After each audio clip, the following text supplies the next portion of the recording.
I wanted to share this presentation that I am going to be giving on Saturday at Dr. Dan Turo's event called Wake Up Workshop. It's helping shatter conventional thought in healthcare. So I oftentimes will record a session and post it to YouTube, number one, so that I can practice and get my gears going for the presentation, and two, just to provide information and share with anybody who cannot make it to Pittsburgh.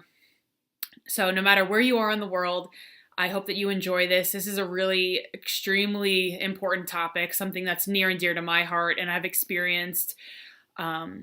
So I am excited to talk about this today and shed some light on some strategies on how you can take action steps to break the cycle of food addiction, which is something that I see a lot in my practice as a nutrition consultant and something that I think is a huge barrier for weight loss.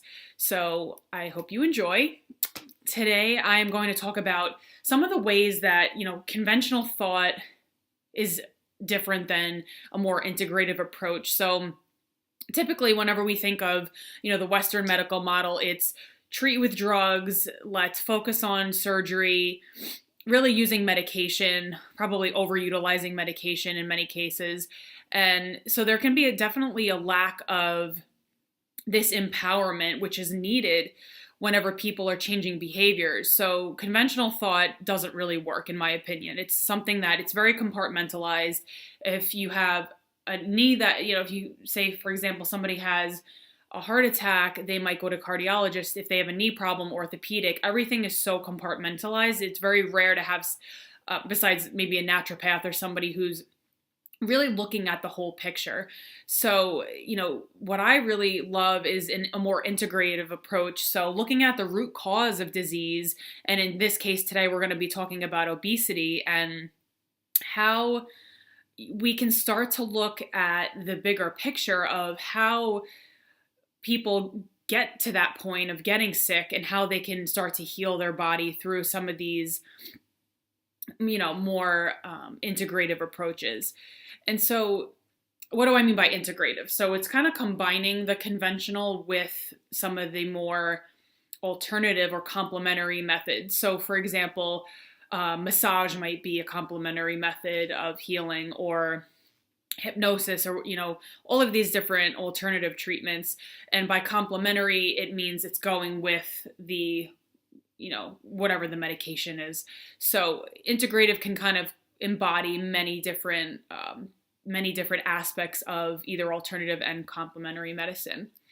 So how does disease manifest? This is something that's always really intrigued me because I'll explain a little bit in the next slide, but I went through my own struggles with health and eating. And so in pharmacy school, we learned a lot about some of these other things like, injury and trauma, you get hit by a car. I'm not going to tell you to put lavender oil on a broken spine or a broken elbow, whatever the case may be. Poor nutrition, lack of activity, obviously those are things that can contribute. But what really kind of caught my attention out of this whole picture is really two things: the mind-body connection and the diathesis stress model. So the diathesis stress model is, you have this stressor, maybe it's environmental, maybe it's something just external to you. So maybe it was a trauma that you went through, or, in many cases people have been abused, or different things that cause stress on the body. So you have that. And then you have the diathesis part, which is your predisposition. So for example, with me, I had a very tough childhood. That was the stress, the environmental stress, combined with having a predisposition to eating disorders that just runs in my family. So I developed an eating disorder at a very early age. I was always a little bit, anxious as a child. So that really caught my attention, learning about these models, these structures that can really help us look at, why people get sick. Because in pharmacy school, like I said, we never looked at anything beyond the physical. We didn't look at mental, emotional, or spiritual.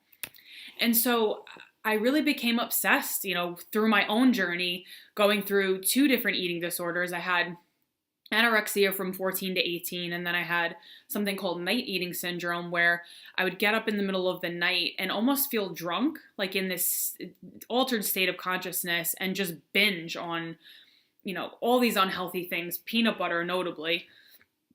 And that's still something that I love, peanut butter. But, I look at my life and I said, I never really understood why this was all happening. And so it wasn't until after pharmacy school that I studied through the Institute for Integrative Nutrition and learned about, primary food, which is really, how are you feeding yourself through all the other areas of your life? Is there an imbalance there? There's joy, there's spirituality, your home life, your relationships. So a lot of those pieces in my life, my primary food, were really not in alignment with who I really was as a person. I constantly gave my power away to, what the expectations were of me from my parents, and I lived in fear. I lived in a state of self-doubt and self-hatred, and it just was a negative spiral. So it wasn't until I got, therapy and started to look at some of these belief systems that were deeply ingrained into my subconscious, things like I'm not good enough or I'm not lovable, all of these things that I kind of picked up from my environment that created this disorder.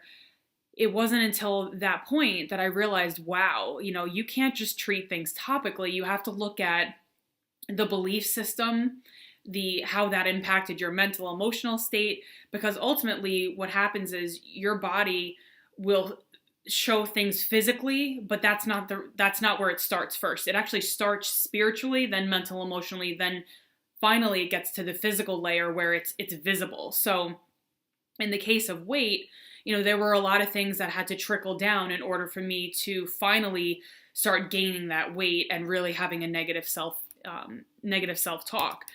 So, I would say I was definitely addicted to food at that time. And so I want to define what food addiction is, because I think that it can kind of be a little bit murky with like emotional eating, but is it an eating disorder? So I would say there's definitely a spectrum of, food addiction. And then as you get more into probably emotional eating and then eating disorders, it's definitely a little bit tricky. So food addiction is distinctly different than an eating disorder in that it's more of the quality of the food that a person can be addicted to, versus an eating disorder is more like a psychological component. I would say I probably fell in somewhere having both elements of that. But today I want to really focus on food addiction, because I'm not a therapist or psychologist. I have people that I can refer you to if that's something that you need. But food addiction is really more about the quality, like I said, the chemical, the needing to have more, the compulsive overeating, and, eating despite the negative consequences. So for example, weight gain, impacting relationships. There's a real feeling of a loss of control. Like, I know that I shouldn't be doing this, but I am. And that can really impact so many different aspects of a person's life. I mean, for me, I definitely experienced anxiety, depression, shame, guilt. I mean, all of these things are really, detrimental to someone's mental health. So it kind of goes both ways. I mean, you can have your mental state affect your physical, and your physical impact your mental. So that's something that we really want to look at, is how can we stop this cycle? So just a little bit more about, actually looking at food addiction. So there is a chemical reaction that goes on. So dopamine is the reward neurotransmitter in the brain. And people have done studies, researchers have done studies to show that sugar lights up the same parts of the brain that cocaine does. So that's pretty significant. I mean, it's highlighting the dopamine pathways, the reward center. So that just goes to show that when you eat sugar, it lights up those pathways, like, oh yeah, feed me more, feed me more. And so this is the idea of behind why people get addicted to food, is there is a real like neurological component to it. And the food industry actually tweaks the amount of sugar, salt, and fat to optimize, how addicted we get to these foods. So like McDonald's would do that. I know that there was a book called Salt, Sugar, Fat that Michael Moss had written. And, the food industry tests out so many different combinations to really get the optimal amount of, flavor and addiction so people want to keep buying it. And a lot of packaged products, processed products are a result of all of this, food testing by the major, food companies in the United States. So you might be asking, all right, well, how do I know if I even have a food addiction? So here's some questions that you can ask yourself, and just to gauge if you do feel like you have a food addiction. So do you end up eating more than planned when you start eating certain foods? Keep eating even if you're no longer hungry. Eat to the point of feeling ill. Worry about not eating certain types of food or cutting down on certain types of food. And when certain foods aren't available, go out of your way to obtain them. So, if any of these resonate with you, the point is not judgment. It's not like, oh, you're a bad person, you have food addiction. And again, it's really not about a label. It's more about identifying, okay, maybe I have some challenges in this area, but how can I look at it in a compassionate way and a curious way to say, all right, well, I have this problem. What are some creative solutions to fixing that problem? And so that's what I want to offer today, not in a way to shame or guilt you to say, oh my gosh, you're a bad person. No, we're not continuing that cycle. We're going to get you out of that cycle. So other symptoms, and I can relate to all of these things, hiding unhealthy food that you've eaten from other people, getting cravings for certain food, even after you've eaten a nutritious meal. So like if you eat dinner and then you immediately want cookies, that would be an example of that. You've repeatedly tried to set rigid rules about food, but have been unsuccessful. And of course, having withdrawal effects, which is, it's similar, like I showed you before on this brain scan, to cocaine. So sugar is addicting for sure. And so, like I said, there's definitely negative impacts to having a food addiction or having an eating challenge in general. It definitely has negative self impacts. It can isolate you from family and friends. It can have you avoiding professional settings. And it can, like I said, literally impact every area of your life. So very important topic. So how do we stop the cycle of the addiction?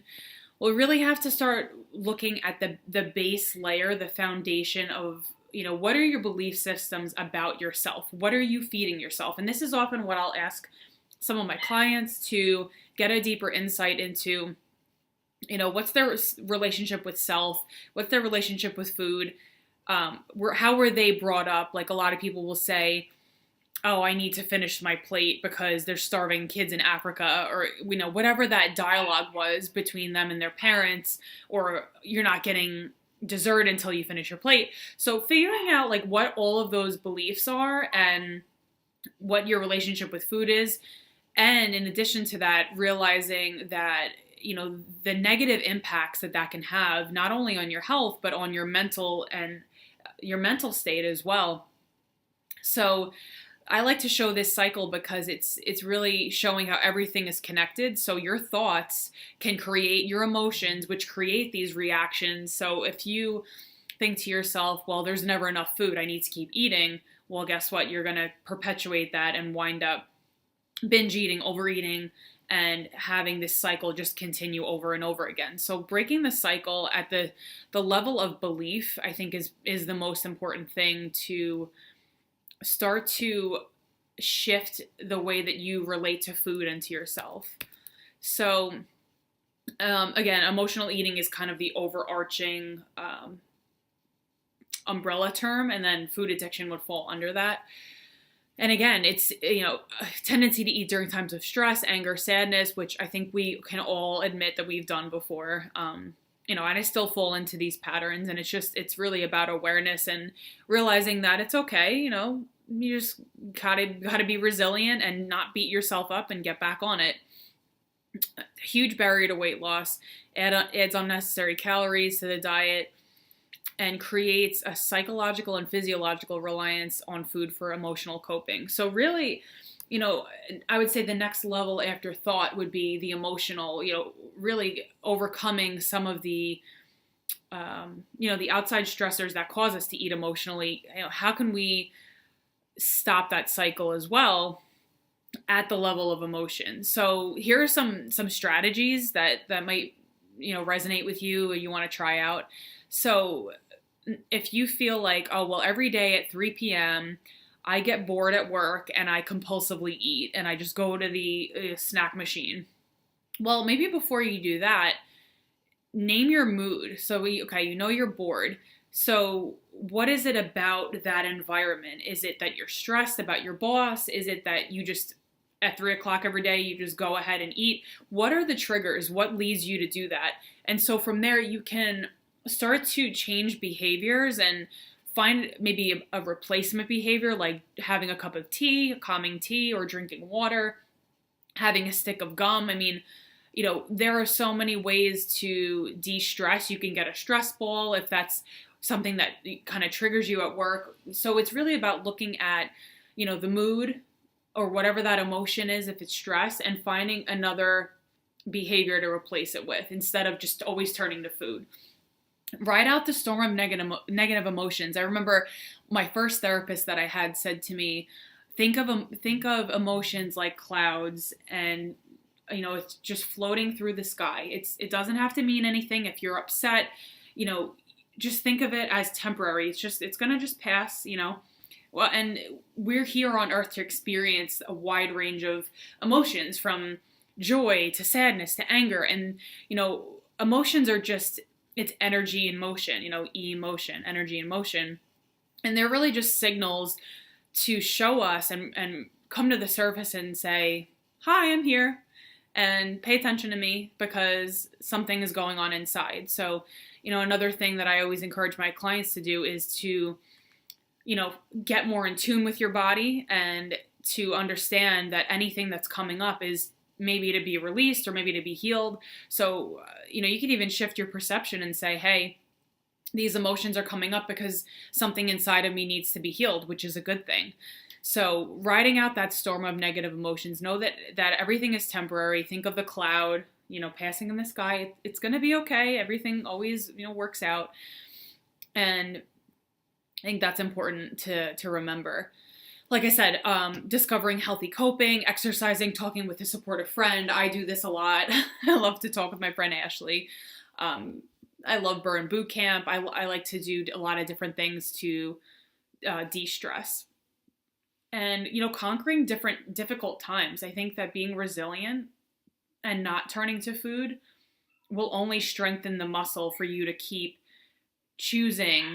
actively choosing to be more aware of, what these triggers are and how you can overcome them.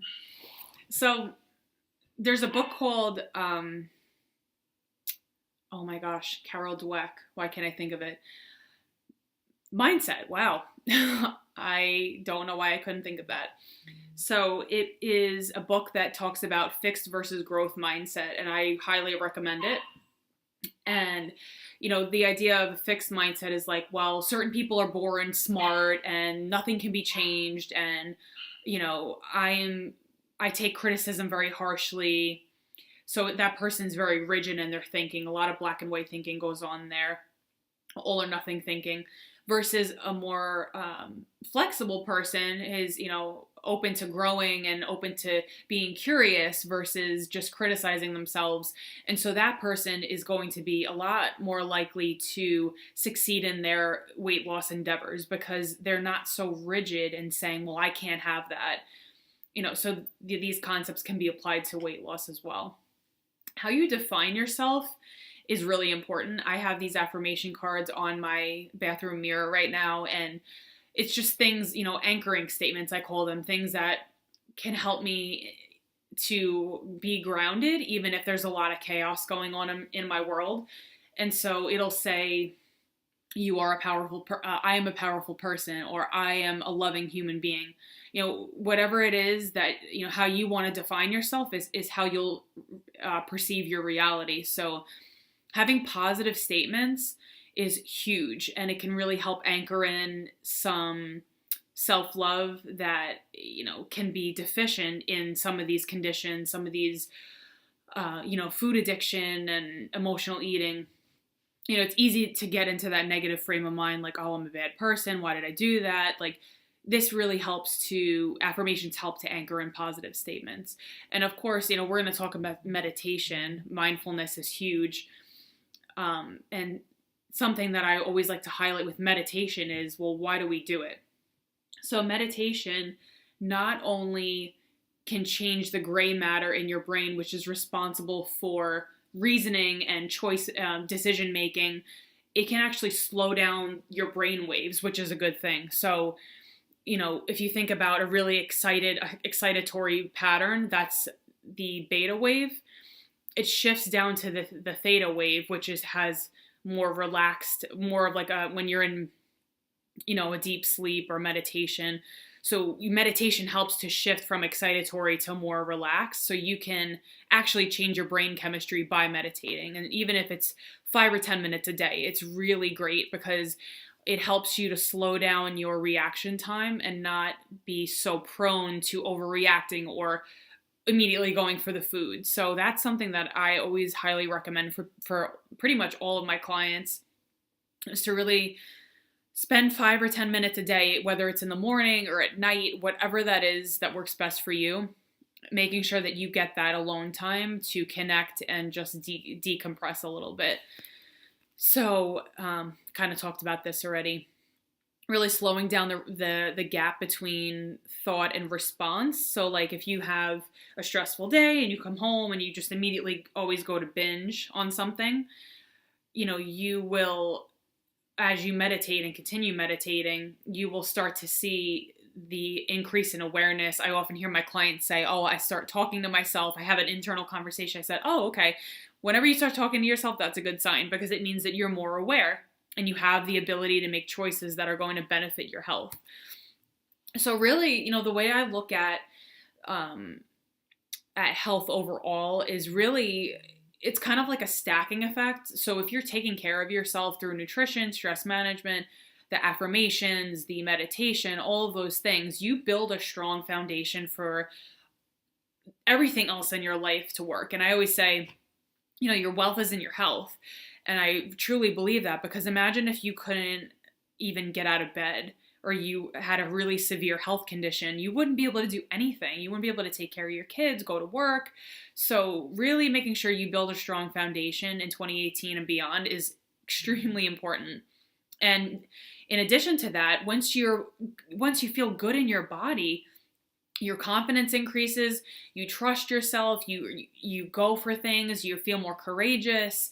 And what does that lead to? More success in all areas of life. So financially, relationships, career. So really, people don't understand how much health is so integral to making your life work.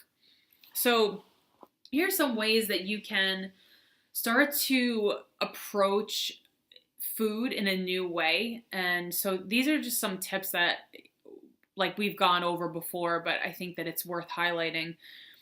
Just setting boundaries with trigger foods, that alone, like mine was peanut butter. I just wouldn't have it in the house. Or now I have PB2, which is a powdered peanut butter. So I just set healthy boundaries with that, and I'm able to have the PB2 in the house. Whatever that trigger is for you, if it's chocolate, then, have a conversation with your husband and say, listen, this is something that I, really want to set a healthy boundary with. I just don't want to have chocolate in the house anymore. And that's okay. You're setting a healthy boundary and you're taking care of yourself. You're not tempting yourself and, then feeling guilty about it. So following a structured meal plan and making sure your blood sugar is balanced is also very important, because oftentimes cravings will creep in whenever we are either sleep deprived or, there's not enough protein in our diet, or we're not eating enough, or there's huge gaps in, maybe you eat breakfast at 8 and then don't eat till 6, and then you way overeat when you get home. So following some kind of structured meal plan, but that also has flexibility built in. So for example, if you are going out on a Saturday night and you want to have, a cocktail, that's fine. Have some flexibility, because if you're too rigid and regimented, the plan will not be sustainable. So making sure that you have some of that flexibility too.